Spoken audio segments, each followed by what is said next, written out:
আজকের টপিক হলো পরকিয়া। পরকিয়া কিভাবে কি করলে পরকিয়ার কি শাস্তি, এই বিষয়ে আজকে কথা বলবো।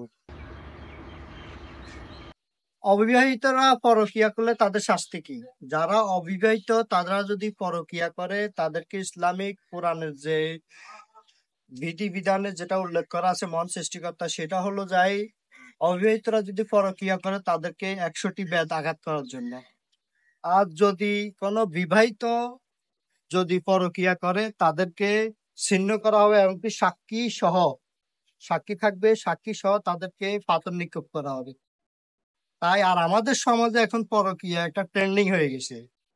কেননা ট্রেন্ডিং হয়ে গেছে এর জন্য যে 10 বছর এক বেড়া সংসার করতেছে, 10 বছর পরে আরেক বেড়ার কাছে যাইতেছে দাবি নিয়ে, বিয়ের দাবি নিয়ে।